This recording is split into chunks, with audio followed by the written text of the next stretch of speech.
We are back with two talented actors teaming up for a new project.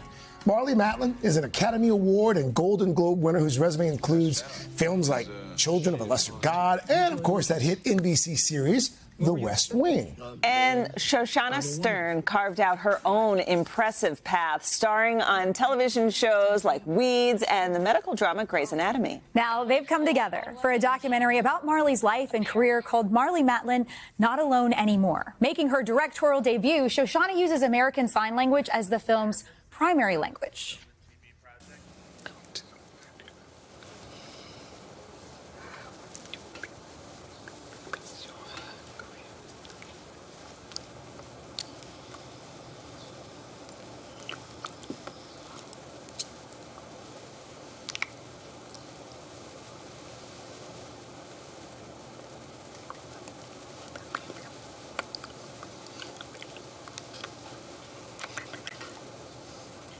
Such a powerful project. Marlee and Shoshannah are here with interpreters Jack Jason and Robbie Sutton. Good morning to all of you. Congratulations on what's happening here. The film premiered at Sundance, then on to Tribeca. Just, Marlee, tell us about why you wanted to create this project. Well, actually, I really was approached to do the story of my life. So I thought, okay, fine. I felt it was the right time to be able to tell my journey in my own way, through my own narrative. What better way to do this than that? Yeah. So it was back in 1987 that you made history as the first deaf actor to win an Oscar. Then 35 years later, your film Coda won Best Picture. And you said after that win, quote, "Not alone anymore." Why did you choose that to be the title of your documentary? In actuality, I didn't choose the title of this documentary. She chose the title. Okay. But she really took a chance when I was telling my story after I won the Oscar.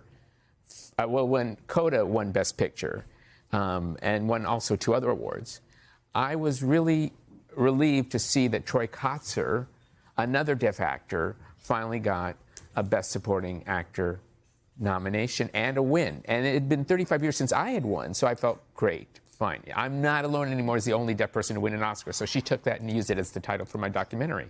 I love that. Yes, I feel like Not Alone Anymore is a really great representation of not just her experience as a deaf actress, but most deaf people, because 90 to 95% of deaf people are born to hearing families. And so these families don't typically sign. So a lot of the experience of deaf people is to find their community and to find their people. And that's something I wanted to show in the film. So there's many layers to that title. Shoshannah, you shot this documentary with captions in mind. How did that change the production process, or did it? It didn't change the production process for me, but it changed it for everybody else.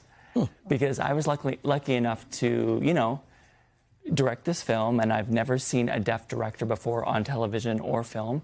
So I didn't take that lightly. So I knew that I needed to do her story justice, and she had faith in me, and so I needed to push form a little bit. And so, I took this opportunity to show, visually what a documentary could look like if it wasn't sound-based. And so I wanted to push the form of the documentary, including captions, if it was not just for captions, but for a lot of other things. So if you watch the film, it'll be a completely immersive experience of how we experience the world. Well, and Marlee, it's really your activism with the National Captioning Institute that's the reason why everything we watch has captioning available now. Did you imagine that being a part of the legacy of your career, to have such a tremendous impact? Well, when I was a little child in Chicago, I remember watching television and saying, or movies, and saying, I wish that was captioned. I wish in some small way there were words on the screen coming across as people were speaking. Wouldn't that be so fun if that could happen? And of course it happened.